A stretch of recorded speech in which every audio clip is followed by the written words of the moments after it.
But the goal of this concept for the Centers for the Fourth Industrial Revolution is basically you cannot look at an economy or moving forward, whether on an innovation level, on an economic level, without looking at policies, because those they go hand in hand.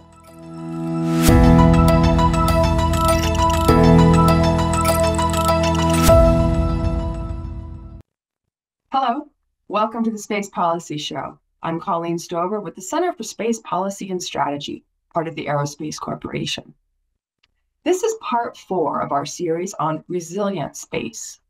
Others have included innovative launch, regional alliances in the Pacific with Australia and Japan, and the weaponization of space.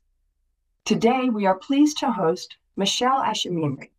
She is the Managing Director of the Center for Space Futures. It's a global center located in Riyadh, and it's focused on maximizing the economic value of space.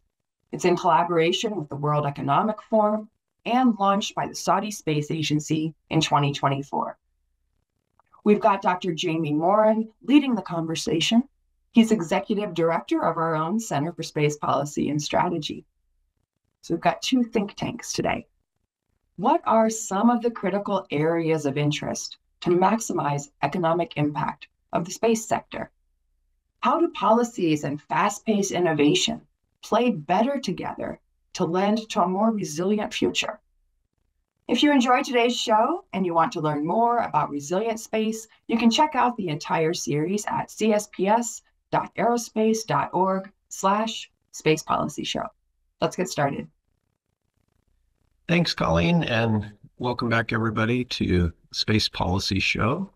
I am really delighted to welcome the Executive Director for the Center for Space Futures in Saudi Arabia here. Mishaal, great to have you, and we're interested today in talking a little bit about this Center for Space Futures that's been set up under the auspices of the World Economic Forum and the Saudi Space Agency, and then really about how the government there is thinking about its approach to space and the role of space and the space economy in national economic development. But let me ask you, if you can you tell us a little bit about what the center was established to do and your actions since it was created last year? Thank you so much, Jamie, and thank you for having me on the show. I really appreciate it. So the Center for Space Futures is a collaboration between the World Economic Forum and the Saudi Space Agency. It's part of the Centers for the Fourth Industrial Revolution that the West has, or the World Economic Forum, and it is the only center that is thematically focused on space. There are about 19 different centers globally, each of which has different thematic. Some of them are thematic centers, some of them are focused on a more broad picture topics. For example, AI or artificial intelligence as it relates to agriculture, artificial intelligence into industries and the like. But specifically, our center is mainly focused on space and the growth of the space economy. And the reason why the Saudi Space Agency was keen on becoming the host for this type of center. 1, because it's the first thematic center on space. 2, because there's an interest in space in Saudi Arabia. 3, it's because we want to be thought leaders and we want to bridge the gap between East and West by having this global center that is really focused on the global space community and not necessarily having any agenda. So in other words, the main focus is that space is for everybody, and we can bridge that gap between East and West, where we can either produce policy papers, because really the center is a think tank that produces policy papers and is a thought leader connecting the space community through policy, space technology innovation, as well as cross-sector collaboration and coordination. So when you're looking at the mission of the center and the kinds of policy issues that you engage on, what have been some of the key early issues? So one of the key issues is obviously safeguarding the space economy. as you're aware, one of the most prominent issues is space debris. And that is a growing issue that will continue to increase in risk, and the risk of collision will continue to grow as the number of satellites being deployed increases and the cadence of launch increases, as well as you have entrants into the space community that are either from emerging space countries or even countries that are mainly focused on using satellite capabilities. So this number is going to grow tremendously. And at the predicted rate of launch, you get, the risk of collision increases tremendously. But realistically, what we're seeing is that it is the risk or the cadence of launch will actually is an underestimate and will grow even more as the cost of launch goes down and you have more entrants into the space market. So this is one of the critical elements that we're focused on. This is as it relates to closer to Earth. Obviously, there are other elements where you have to safeguard the space economy and ensure its sustainability and its growth. So one is risks to the space economy. Clear example is space debris. Two, the lack of growth in space policy and regulation could end up being a problem or an obstacle in the future, even in cislunar space and on cislunar and in lunar activities as well. So these are some of the areas we have to tackle to kind of be ahead of the problem, especially when we're talking about lunar activities. We need to be ahead of the problem before you have a tremendous amount of activity, but there's no regulatory to safeguard the future of the space economy. In addition, you are looking at space innovation. How do you push the envelope when it comes to space innovation such that you keep pushing it forward? So for example, you have a lot of technologies out there that haven't progressed at the rate that they should be progressing at, only because there is a lack of informed investment and perhaps a lack of knowledge on where we're headed in the future. And so therefore they end up being stagnant and they don't get into a technology readiness of 9 where they're deployed and being used. And so our job is to kind of spotlight these technologies and get a marketplace where investors and technology developers are matched so that you can move this technology forward. And then obviously the third element is cross-sector collaboration. So this is capitalizing on terrestrial capabilities that are, as an example, mining. Mining is a well-defined expertise on Earth. You can capitalize on that expertise and export it to space. In doing so, you're enabling this expertise to capitalize on the space economy and to grow their terrestrial income as well. So it's a win-win for both. You just have to give them access and give them the opportunity to realize that there is something beyond Earth that they could participate in. So it sounds like there's a bit of workforce development embedded in there, and then selected investment in key subsectors that support the space economy. When your center was first announced, there was a lot of emphasis around the ambitious estimates for a $1 trillion space economy. Are there specific subsectors that Saudi Arabia is looking to kind of take on a leadership role in space enabling manufacture or other subsectors? So let me just clarify. For the center is a global center. So in other words, we are not mainly focused on Saudi interests in space, but rather being a global platform that everybody in the space community, locally and internationally, will benefit from. So I just want to make sure that that distinction is there. The Saudi Space Agency is then tasked with the national Saudi space activities. So in other words, when you're talking about what is Saudi's interest, that is more of an SSA or a Saudi Space Agency question. In our case, what we try to do is get best practices on a global scale and try to push forward action, whether on policy, technology, or cross-sector collaboration. So some of it could, in other words, a pilot project could be the center working with the mining industry in Saudi on a pilot project.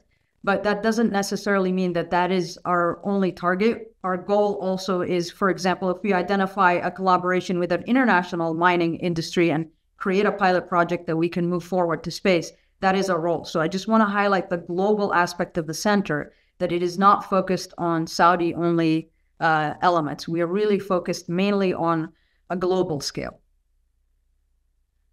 Appreciate that. And the fact that the Saudi Space Agency is willing to, place investment and help to foster the development of the center, I think is a useful investment in a global space policy community that has a lot of opportunity in front of it still. So that's helpful to hear. Let me bring in again the World Economic Forum as a partner here. So what makes the center so attractive to the WEF as a initiative? Well, one, as I mentioned earlier, it's the first center focused on space within the Centers for the Fourth Industrial Revolution.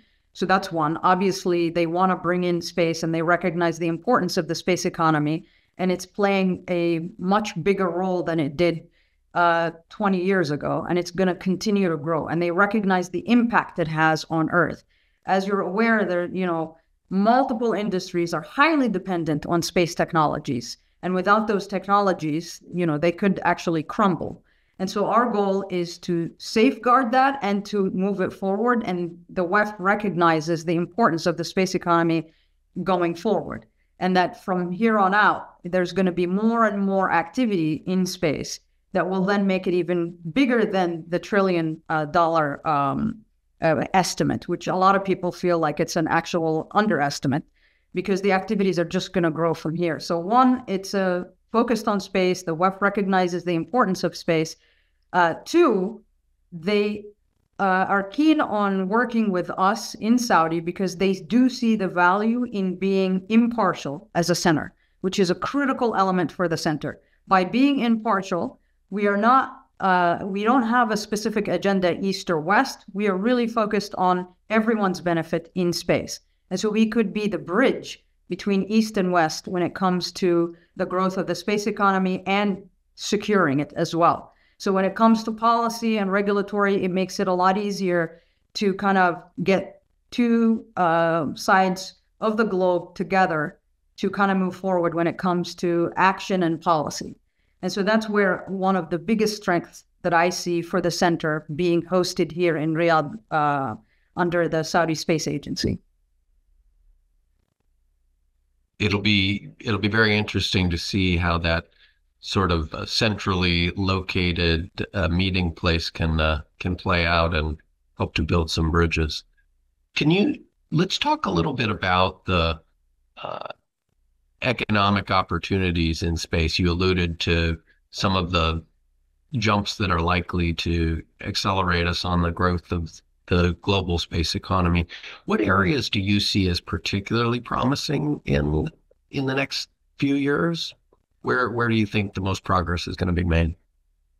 That's a very interesting question. So most progress I see in space activities, one, there will be definitely more human spaceflight activities, more microgravity research, and definitely, as you're aware, more exploration of the lunar surface. And therefore, you're going to see a lot more activity related to logistics, like in-space logistics, perhaps in-space manufacturing, as well as extraction. So as in extraction of ice, and then, using the water and the water in the form of ice, using it to create fuels, to create essentially trying to demonstrate ISRU on or in situ resource utilization on the moon and the lunar surface to be essentially the bridge to further exploration in space. So I think, if we had to highlight it simply, I would say more human spaceflight, more research in low gravity and microgravity, as well as in-space manufacturing and in-space logistics. So those are mostly areas where we'd expect governments to probably be the leading funders, at least in the first steps, particularly for that exploration agenda. Do you see other areas where the private sector is going to be the buyer at scale for some of these activities? I think the biggest buyer at scale for commercial industry would be obviously using extracted fuel for whether it's, you refuel in a station that's in cislunar space and then going beyond. But the idea of, I think a lot of them are going to try to demonstrate the extraction capability and then try to commercialize it so that you can actually make money off of this. That one is one area. Obviously, in-space manufacturing is going to be a very strong area that will be commercialized, such that, for example, governments can buy it. Obviously, they will support it initially, but then you will have even more commercial companies landing on the moon and then wanting to do activities, and then they will have to capitalize on other companies that are manufacturing certain items in space. So I think it remains to be seen what's the highest one that will make the most money or the fastest. But what I think will happen is, obviously, as you mentioned, governments will push it, but then as soon as the technology is demonstrated, it will go straight to commercialization. Do you see critical policy obstacles or regulatory obstacles that are standing in the way of realizing that future? I think lack of regulation might be the problem, not actual regulation. Currently in space, I think my opinion is that the pace of technology has gone up tremendously and exponentially, whereas the pace of space policy and regulatory has been very stagnant, hasn't really seen much progress, and it doesn't include a commercialization aspect, doesn't take into account oversight of a congested orbit. It doesn't take into account, like, there are guidelines, but there are no actual, regulation. There are some that are self-imposed, but they're not on a global scale. So people are taking the initiative to be sustainable by having like a 5-year decommissioning satellite type initiatives within their countries, but it's not on a global scale or on a requirement scale, and there isn't a ramification to bad behavior. So you could demonstrate ASAT capability without any penalties, without any of these things. The problem is you're going to need to see some growth in these policies and regulatory aspects. And then you will also end up, if you don't have any policies or regulatory aspects, for example, you could potentially interfere with other activities of other nations on the moon, and that's going to be a problem. So establishing the norms of behavior early on and having the right policies and regulatories that countries agree to and recognize are important to ensuring the sustainability and the future of the space economy is critical from the start. And that's been a clear motivating focus for us at the Center for Space Policy and Strategy for a while now. And we there's a room for an enormous amount of work to get this on a good and sustainable track. If I can shift gears a little bit on the sustainability questions, you've written and talked in the past a bit about the interplay between space sustainability and space for sustainability on Earth. How's your center thinking through that interplay as you continue your research? So I think they go hand in hand because sustainability has been a subject in every conference you can think of, whether it's in space or in any other conference that's unrelated to space. So we're experiencing a high growth of population on Earth. We are seeing consumption of things on Earth. We have a lot to learn from these activities on Earth that we could have had the ability to curtail it earlier so we don't end up where we're at. But for some policy reason or whatever, it kind of moved further out, and now we have to have higher activities to kind of curtail the issues that we're facing. One of the areas that we can basically capitalize on is lessons learned from sustainability elements on Earth, that we catch ourselves doing in space, but we need to implement it from now. So because we know that the activities are going to increase, well, we need to learn from what we have on Earth and apply it into space. At the same time, you need to also consider that now you're going to have high activity in space, whether it's within Earth's orbit, beyond that, cislunar space, on the lunar surface, even on Mars. When you do that, you need to take into account that you have to do these things sustainably. For example, one thing that needs to really be addressed on a global scale, when you start going to the moon and having activities and setting up bases and so forth and doing research, what is the environmental impact on the moon of doing that? We need to understand that before we get to a point where it's beyond repair. Like our damage is too far out that we can't really do much, and we have to live with whatever damage we've created. What type of research are we hurting by having these activities? All these need to be looked at. So I think there's a lot to learn from terrestrial-based sustainability practices that came about through significant pain that we can apply directly as we move forward into space activities. So a forward-looking policy that's really anticipating the challenges that might develop down the road. Yeah, that's great. Are you, not all of our viewers may be familiar with this concept of a fourth industrial revolution, and you mentioned that your center is a part of the Centers for the Fourth Industrial Revolution. Can you talk a little bit about that concept and how it relates to space and the work of your center? Yeah, certainly. So the whole point of the Centers for the Fourth Industrial Revolution is to kind of push forward, one, on innovation policy, because sometimes people feel like policy and innovation are, if you have too much policy or too much regulatory, you could curtail innovation. But the goal of this concept for the Centers for the Fourth Industrial Revolution is basically you cannot look at an economy or moving forward, whether on an innovation level, on an economic level, without looking at policies, because they go hand in hand. Obviously not over creating policies and not under creating policies, but rather having a right balance between regulatory aspects that can ensure the future of an economy, and then also looking at innovation aspects. So that's in our role for specifically focused on space, is to bring in the community to make sure that the space economy continues to grow, tackle the risks associated with it, and be able to allow for innovation in the future, and have the foresight to look beyond. Like, for example, one of the elements we're focused on is looking at space technologies, as I mentioned, that haven't moved a lot, but have in the next 10 years could actually open up the space economy even further.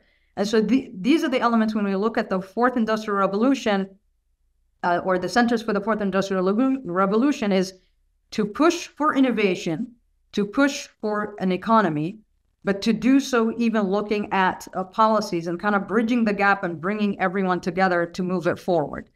So to ensure that you are, making a stronger impact for the future. If you were advising governments in kind of new spacefaring nations around the world, what do you see as the most critical policies for them to update or to put in place in order to succeed? So a while ago, like many years ago, I wrote a paper or a publication or an article that basically focused on the differences between old space and new space. And I think a lot of emerging space countries can benefit from these lessons learned. In order for you to succeed in space, you need to have the ability to commercialize space. In doing so, you reduce cost, you enable private companies within your country or internationally, you allow for collaboration internationally, and you move forward, as opposed to just making it focused on the government. While the government plays a very strong role in pushing for that, and allowing more of a top level understanding of the needs of the country when it comes to space and how they can actually solve a lot of problems that they have through space technologies. That's the role of the government, but then allowing an ecosystem that flourishes on entrepreneurship and private industry in the space for space and to push space. Those are really one of the strong elements that I would recommend any emerging space country to look at. But one of the most important things that I think are critical for emerging space countries is to really look within their country, what are the pains that they're going through and how can they be solved by space technologies? Focus on those first before trying to, bite more than they can chew initially. Because a lot of people think, oh, space is getting cheaper and cheaper, so it's easy. And then they start to have very large goals. And then they realize that the cost is way too big. And then it starts to fall apart. So have a priority list for what you need now and how you are going to go into the future, and then move forward in that direction, solving your current problems, engaging your ecosystem, growing that ecosystem from a space technologies perspective and space capabilities perspective, and then moving forward. I would say essentially having a phased approach to growing the space industry within those emerging space countries. Thanks for those thoughts. That's useful. We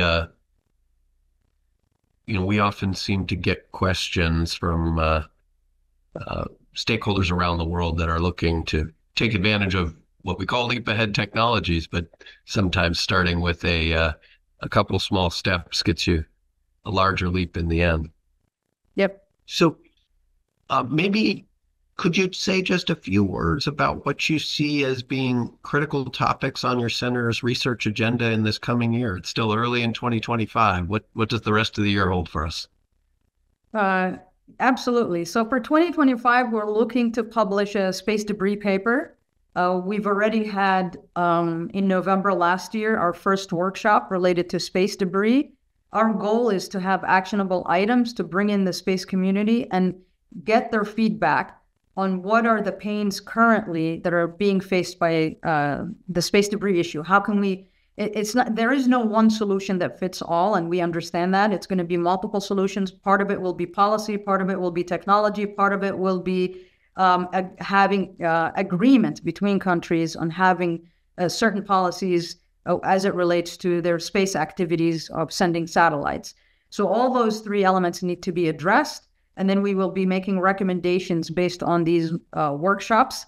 As I mentioned, in November, we had our first workshop. We have our follow-on workshop in February, late February.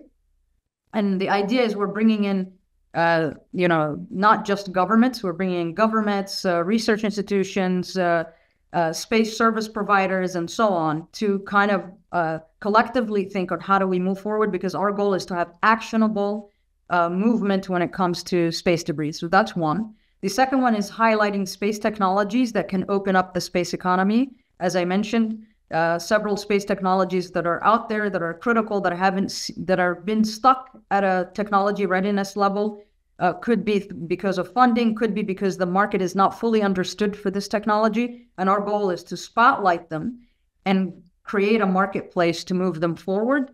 In addition, we are looking at trying to compare aviation and space and to see what can we learn from the aviation sector in terms of policy and regulatory, and how do you have proper execution of regulation, and who should be the proper body to execute on those on a global scale, and juxtaposing those two and seeing how we can benefit from it and how can we push it forward in the right direction.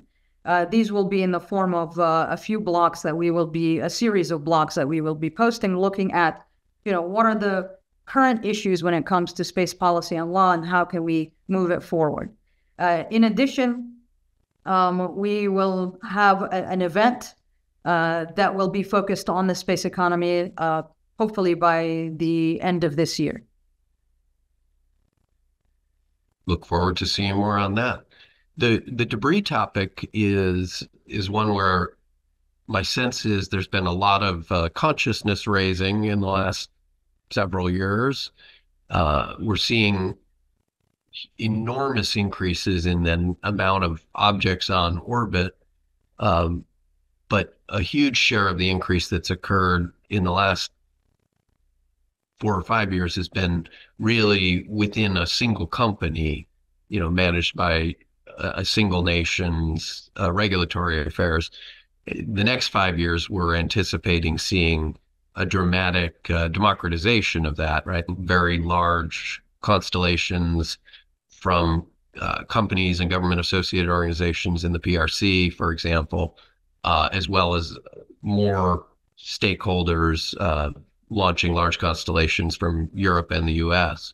So the coordination challenges will become significantly more difficult with the next 10,000 objects, if you will. Do you see your center as being a meeting place and a location for some of those, working through some of those coordination issues? Is that within the mission, or are you looking to other organizations to fill that gap? No, absolutely. I mean, we participated in previous coordination meetings, and we intend to be part of the discussion because we recognize that this coordination is one of the, it's not just the debris issue, it's also space traffic management needs a global coordination. And so it is within our role and our mandate to bring in and have these discussions, because this cannot happen without a global coordination, whether it's space traffic or space debris coordination. Yeah, important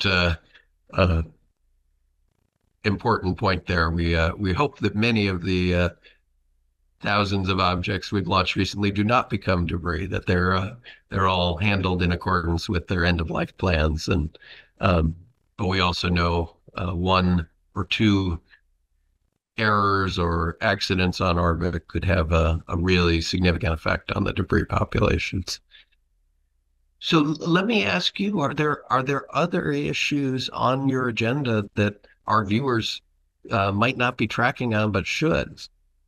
Well, one of the topics that perhaps we're not addressing this year, but we will be in the future, is what are the gaps that currently exist as it relates to lunar activities, whether it's in terms of policy or in terms of collaboration. Because you can see some sensitivities when it comes to lunar activities and who should be doing what and how can we work together. And so these are some of the elements we would like to tackle. What are the gaps currently in as it relates to space policy and regulatory in terms of activities on the lunar surface? And how can you coordinate those? Like you can have within a specific group an understanding for what should be the norms of behavior, but then that group is not necessarily connected to a second group. And then how do you coordinate those? So there isn't interference and there isn't conflict on the lunar surface. How do you avoid lunar conflict?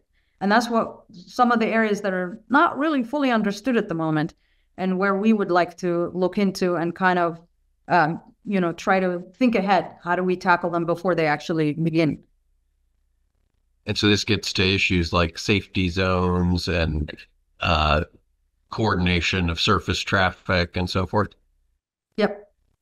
And then there is also, as you're aware, standardization is another element that will have to be tackled on a global scale, especially as it relates to emergencies and so forth. You need to have standardization on a global scale when it comes to these activities.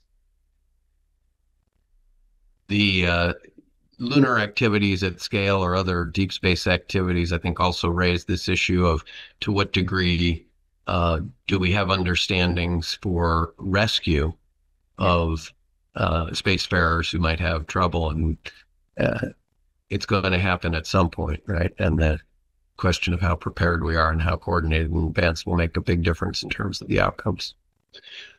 Well, Mishaal, it's been great having you on the Space Policy Show. We appreciate your insights, and we really are looking forward to seeing more activity and publications from your center and to continuing the global space policy collaboration. It's an increasingly active think tank sector, and we're pleased to have you as part of it.